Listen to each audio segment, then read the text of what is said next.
तो welcome to back my YouTube channel. तो आज की वीडियो में हम बात करेंगे कक्षा 10 नेताजी का चश्मा कैप्टन वाली कहानी को पढ़ेंगे। तो अगर चैनल पे नए हो तो प्लीज़ चैनल को लाइक शेयर और सब्सक्राइब करके ही रखिएगा, क्योंकि सभी स्टडी पढ़ाई से रिलेटेड सभी वीडियो आपको इसी चैनल पे मिल जाएंगे। तो आशा करता हूँ कि वीडियो पर अंत तक बने रहेंगे और लाइन टू लाइन भावार्थ को भी मैं समझाता जाऊँगा। एक ही बार देख लो, आपकी पूरी थ्योरी कंप्लीट हो जाएगी। परीक्षा की दृष्टि से ये लेसन बहुत ही महत्वपूर्ण है। तो चलते वीडियो की ओर। तो सबसे पहले पढ़ लेते हैं हम कवि परिचय। स्वयं प्रकाश इसके लेखक है और कहानी का नाम है नेताजी का चश्मा। एक बार कवि परिचय को देख लेते हैं। स्वयं प्रकाश का जन्म सन 1947 में इंदौर मध्य प्रदेश में हुआ। मैकेनिकल इंजीनियरिंग की पढ़ाई करके एक औद्योगिक प्रतिष्ठान में नौकरी करने वाले स्वयं प्रकाश का बचपन और नौकरी का बड़ा हिस्सा राजस्थान में भी था। ये वसुधा पत्रिका के संपादक से जुड़े रहे। 8वें दशक में उभरे स्वयं प्रकाश का आज समकालीन कहानी के महत्वपूर्ण हस्ताक्षर हैं। उनके 13 कहानी संग्रह प्रकाशित हो चुके। कितने?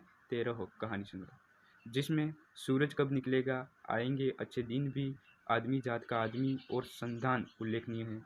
उनके बीच में विनय और ईंधन उपन्यास चर्चित रहे हैं।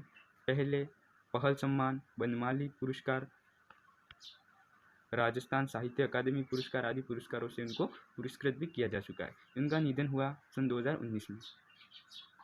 मध्यम वर्गीय जीवन के कुशल चितेरे स्वयं प्रकाश जी कहानियों में वर्ग शोषण के विरुद्ध चेतना है, तो हमारे सामाजिक जीवन में जाति, संप्रदाय और लिंग के आधार पर हो रहे भेदभाव के खिलाफ प्रतिकार का स्वर भी।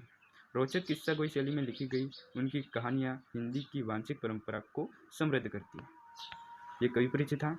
अब देखते हैं कि नेताजी का चश्मा जो कहानी है, इसका मूल भाव क्या है, क्या कहना चाहती है कहानी हमें। तो सबसे पहले ये पढ़ लेते हैं ताकि आपको समझने में भी और आसानी हो सके। चारों ओर सीमाओं से घिरे भूभाग का नाम ही देश नहीं होता। क्या बोल रही है ये लाइन? कि चारों ओर से घिरा हुआ भूभाग जो होता है उसी का नाम ही देश नहीं होता। देश बनता है उसमें रहने वाले सभी नागरिकों, नदियों, पहाड़ों, पेड़ पौधों, वनस्पतियों, पशु पक्षियों से और इन सब से प्रेम करने तथा इनकी समृद्धि के लिए प्रयास का नाम ही देशभक्ति है। देश किससे बनता है? तो देश नागरिकों, नदियों, पहाड़ों, पेड़ पौधों, वनस्पति, पशु पक्षियों में, इन सब में अपनापन, प्रेम, सहयोग की भावना को ही देशभक्ति कहते हैं। नेताजी का चश्मा कहानी कैप्टन चश्मे वाले के माध्यम से देश के करोड़ों नागरिकों के योगदान को रेखांकित करती है, जो देश के निर्माण में अपने अपने तरीके से सहयोग करते हैं। कहानी यह भी है कि इनमें बड़े ही नहीं बच्चे भी शामिल हैं। तो इसमें नेताजी का चश्मा जो कहानी है उसमें एक कैप्टन नाम का चश्मे वाला है जो अपनी छोटी सी दुकान चलाता है। तो इसके माध्यम से देशभक्ति को उजागर किया है, जो लोग किस तरह से अपना योगदान देते हैं देशभक्ति में। तो देखते हैं आगे की कहानी में नेताजी का चश्मा। तो शुरू करते हैं कहानी को। हालदार साहब को हर 15वें दिन कंपनी के काम के सिलसिले में उस कस्बे से गुजरना पड़ता था। एक हालदार साहब है जिनको हर 15वें दिन अपनी कंपनी के काम के सिलसिले में उस कस्बे से गुजरना पड़ता था। कस्बा बहुत बड़ा नहीं था, हालांकि कस्बा छोटा ही था। जिसे पक्का मकान कहा जा सके वैसे कुछ ही मकान, और जिसे बाजार कहा जा सके वैसा ही एक ही बाजार था। कस्बे में एक लड़कों का स्कूल, एक लड़कियों का स्कूल, एक सीमेंट का छोटा कारखाना, 2 ओपन एयर सिनेमाघर और एक ठो नगर पालिका भी थी। नगर पालिका थी तो कुछ न कुछ करती रहती थी, यानी कि नगर पालिका जो थी वो विकास के कुछ न कुछ कार्य अपना करती रहती थी। कभी कोई सड़क पक्की करवा दी, कुछ पेशवाघर बनवा दिए, कभी कबूतरों की छतरी बनवा दी, तो कभी कवि सम्मेलन करवा दिया। इसी नगर पालिका के किसी उत्साही बोर्ड या प्रशासनिक अधिकारी ने एक बार शहर के मुख्य बाजार के मुख्य चौराहे पर नेताजी सुभाष चंद्र बोस की एक संगमरमर की प्रतिमा लगवा दी। अब क्या होता है कि जो नगर पालिका थी, प्रशासनिक अधिकारी या उत्साही बोर्ड ने उस शहर में चौराहे पर सुभाष चंद्र बोस की एक प्रतिमा लगवा दी। यह कहानी उसी प्रतिमा के बारे में है, बल्कि इसमें भी एक छोटे से हिस्से के बारे में है।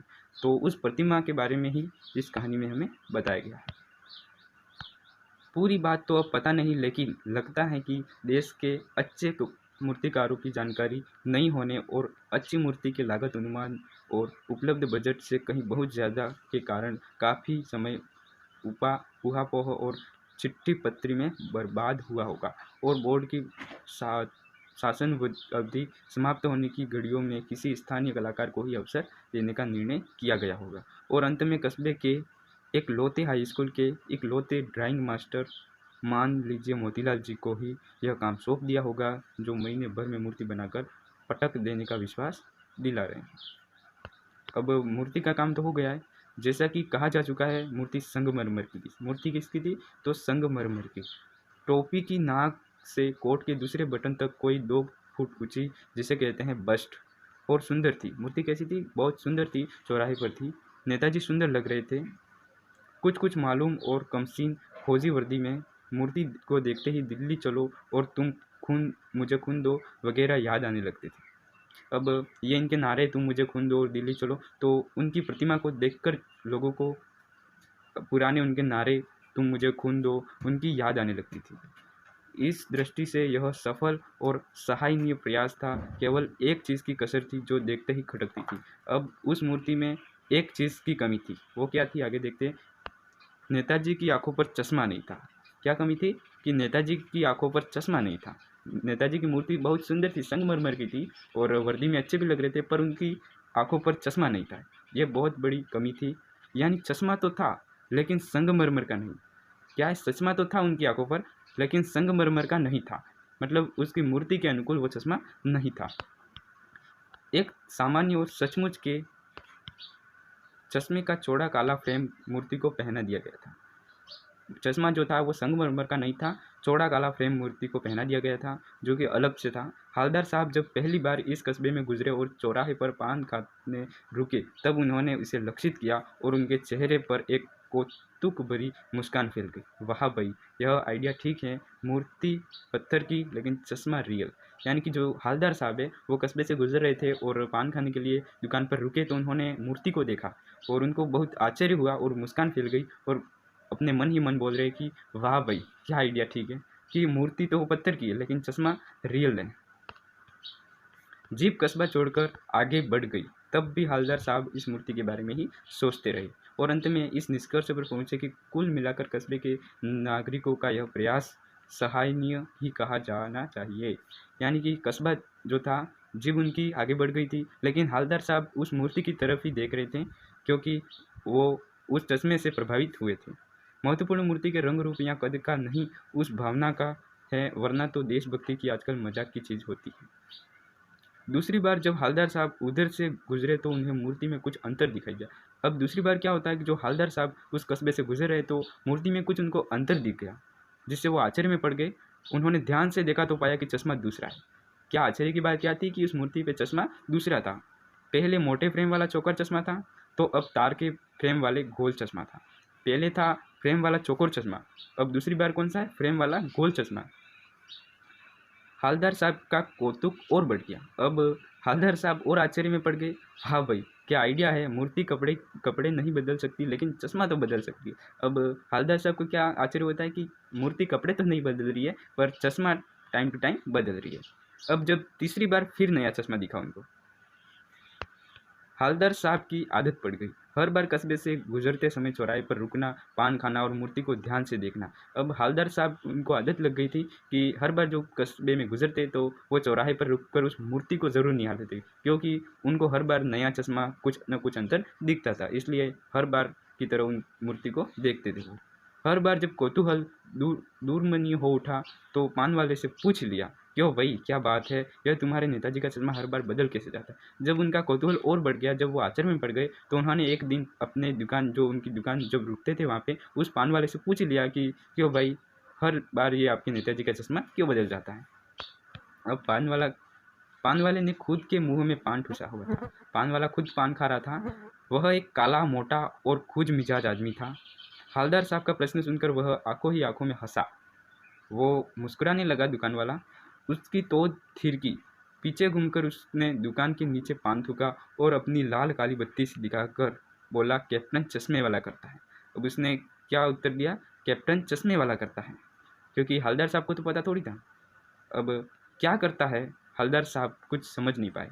हवलदार साहब उससे पूछ ही रहे थे कि क्या करता है। चश्मा चेंज करता है, पान वाले ने समझाया कि वो चश्मा चेंज करता रहता है। क्या मतलब, हवलदार साहब ने प्रश्न किया, क्या मतलब, क्यों चेंज करता है। हवलदार साहब अब भी नहीं समझ पाए।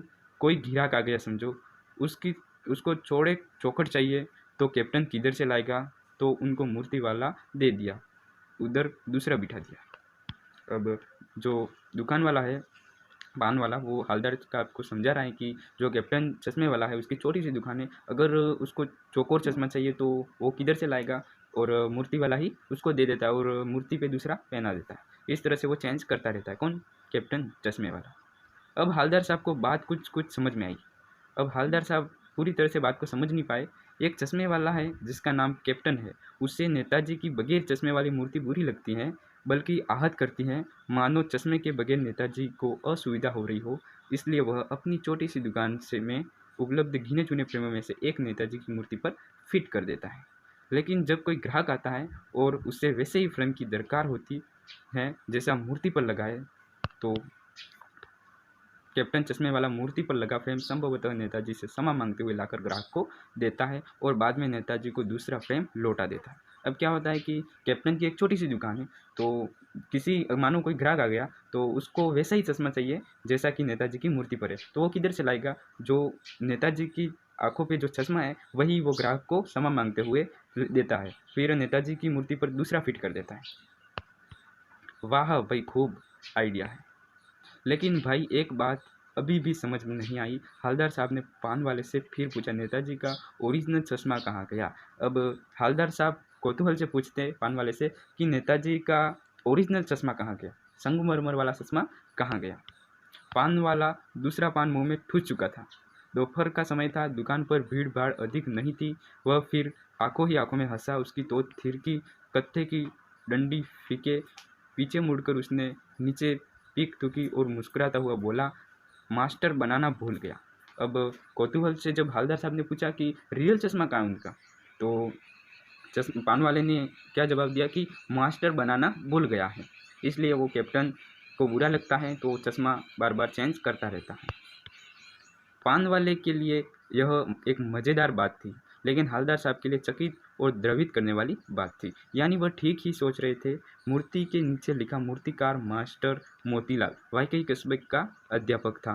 बेचारे ने महीने भर में मूर्ति बनाकर पटक देने का वादा कर दिया होगा, बना भी ली होगी, लेकिन पत्थर से पारदर्शी चश्मा कैसे बनाया जाए कांचा वाला यह तय नहीं कर पाया होगा। अब क्या होता है कि मूर्ति के नीचे लिखा था मूर्तिकार मास्टर मोतीलाल, तो हवलदार साहब ने सोचा कि शायद मूर्ति तो बना ली होगी जैसे तैसे, लेकिन पत्थर का पारदर्शी चश्मा बनाना ये तो असंभव सा होगा, तो वो तय नहीं कर पाए होंगे, इसलिए बनाना छोड़ दिया होगा। यहाँ कोशिश की होगी और असफल रहा होगा, या फिर मोतीलाल जी ने कोशिश की होगी तो उसमें असफल रहा होगा, क्योंकि पारदर्शी चश्मा असंभव बनाना लग रहा होगा। यहाँ बनाते बनाते कुछ और बारीकी के चक्कर में चश्मा टूट गया होगा। एक और विचार आता है हवलदार साहब में के, तो या फिर मोतीलाल जी बनाते बनाते कुछ बारीकियों से चश्मा टूट गया होगा, क्योंकि पारदर्शी बनाने के चक्कर में चश्मा टूट गया होगा, या पत्थर का चश्मा अलग से बनाकर फिट किया होगा और वह निकल गया होगा। उफ। या फिर हवलदार साहब क्या सोचते हैं कि या फिर पत्थर का चश्मा बनाया होगा और फिट किया होगा, बट निकल के वो गिर गया होगा और टूट गया होगा। ये हवलदार मन ही मन सोच रहे हैं। हवलदार साहब को यह सब कुछ बड़ा विचित्र और कौतूहल भरा लग रहा था। इन्हीं ख्यालों में खोए खोए पान के पैसे चुकाकर चश्मे वाले की देशभक्ति के समक्ष नतमस्तक होते हुए वह जीप की तरफ चले, फिर रुके, फिर मुड़े और पान वाले के पास जाकर पूछा, क्या कैप्टन चश्मे वाला नेताजी का साथी है या आज़ाद हिंद का भूतपूर्व सिपाही? अब हवलदार साहब पान वाले से एक और सवाल पूछते हैं, क्योंकि उनको आश्चर्य हो रहा था हर बात में, तो एक और बात पूछता है कि कैप्टन जो चश्मे वाला है वो नेताजी का साथी था क्या, या फिर आज़ाद हिंद का फौज, या फिर वो कोई देशभक्ति सिपाही है? तो पान वाला क्या उत्तर देता है? पान वाला नया पान खा रहा था। पान पकड़े अपने हाथ को मुंह से 1.5 इंच दूर रोककर उसने हवलदार साहब को ध्यान से देखा, फिर अपनी लाल काली बत्ती सी दिखाई और मुस्कुरा कर बोला, नहीं साहब, वो लंगड़ा किया जाएगा फौज में। यहाँ पे पान वाला कुछ मजाक उड़ाता सा प्रतीत हो रहा है कैप्टन के प्रति। तो क्या बोल रहा है पान वाला कि वो लंगड़ा किया जाएगा फौज में। पागल है पागल, वो देखो वो आ रहा है, आप उसी से बात कर लो, फोटो वोटो छपवा दो उसका कहीं।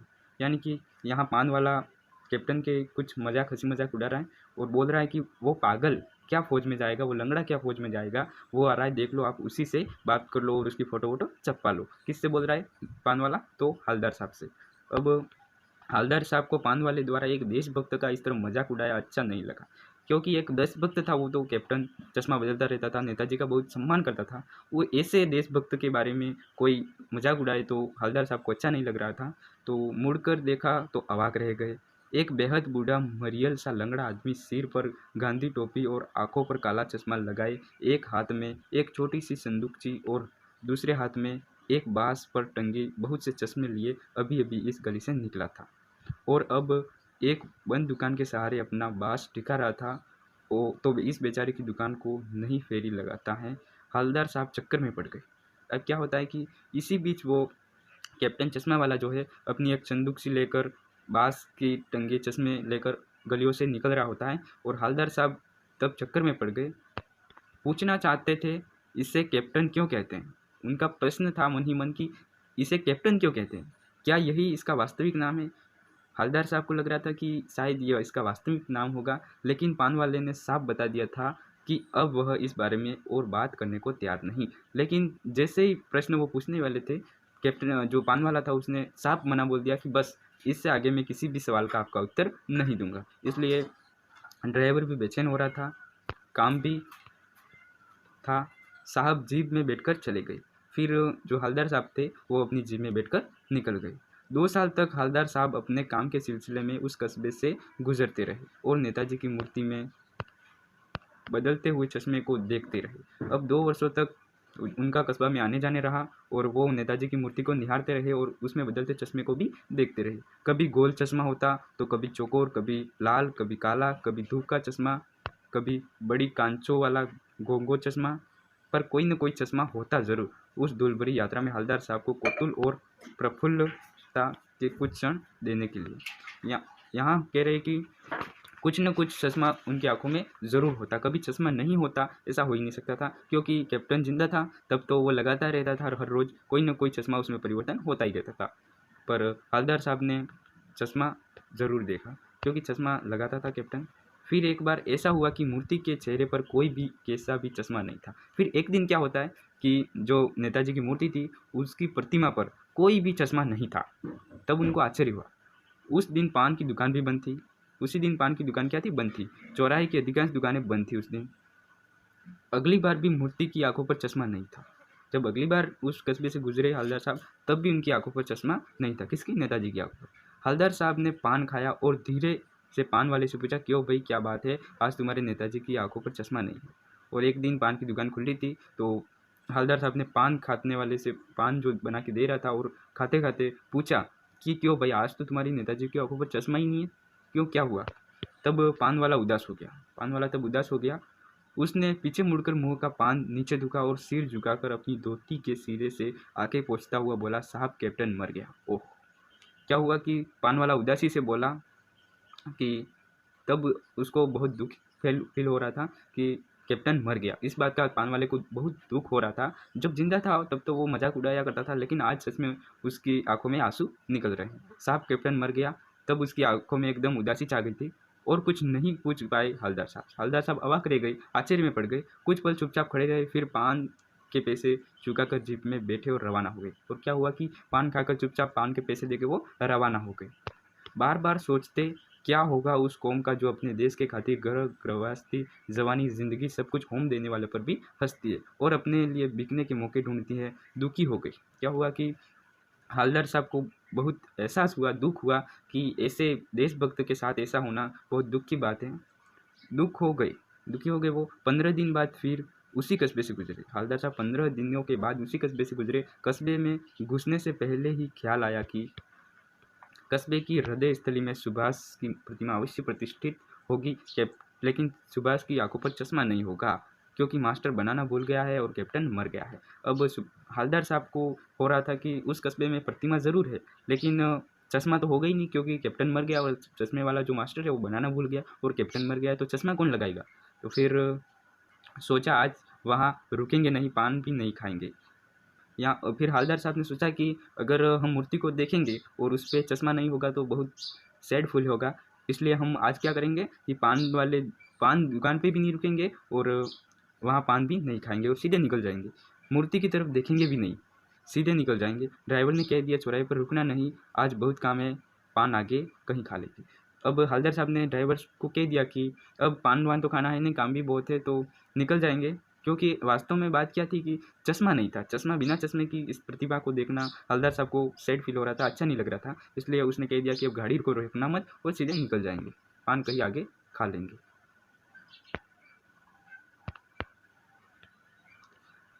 लेकिन आदत से मजबूर आके चौराहे आते ही मूर्ति की तरफ उठ गई। फिर आदत थी उनकी तो रोज, तो जब चौराहा आया तब उनकी आंखें अपने आप उस मूर्ति प्रतिमा की तरफ उठ गई। कुछ ऐसा देखा कि चीखे रोको, जीप स्पीड में थी।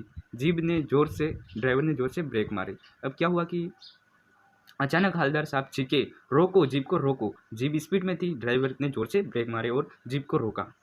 रास्ता चलते लोग देखने लगे। जीप रुकते न रुकते हवलदार साहब जीप से कूदकर तेज तेज कदमों से मूर्ति की तरफ लपके और उनके ठीक सामने जाकर अटेंशन में खड़े हो गए। अब क्या हुआ कि पहले तो बोल दिया था ड्राइवर को कि गाड़ी को रोकना ही नहीं है, पान के आगे खा लेंगे। फिर अचानक सीखे वो और बोला कि गाड़ी को रोको। फिर गाड़ी रुकी नहीं रुकी, वो कूद कर तेज तेज कदमों से चलकर उस अटेंशन पोजीशन में मूर्ति के सामने खड़े हो गए। मूर्ति की आंखों पर सरकंडे से बना छोटा सा चश्मा रखा हुआ था, जैसा बच्चे बना लेते हैं। अब क्या होता है कि उस मूर्ति पर छोटा सा चरकंडे का चश्मा बना हुआ था और फिट किया हुआ था, जैसे कि बच्चा बनाते वो वैसा चश्मा था। हवलदार साहब भावुक है, इतनी सी बात पर उनकी आंखें भर आई। अब हवलदार साहब बड़े भावुक आदमी थे, उनकी आंखें भर आई, उनकी आंखों में आंसू आ गए, क्योंकि चाहे कुछ भी हो लेकिन गाँव गाँव में आज भी देशभक्ति जिंदा है। वो भावुक हो उठे। अब बस आपका लेसन यहीं पे समाप्त होता है। आगे ऐसे ही वीडियो देखने के लिए आप इसी चैनल को सब्सक्राइब करके रखिएगा, बेल आइकन को भी प्रेस करके रखिएगा। सभी ऐसे वीडियो सभी कक्षा 10 के और क्लास 9, 10, 11, 12 के ऐसे वीडियो हिंदी से रिलेटेड मैं लाता रहूँगा। तो thanks for watching, bye bye.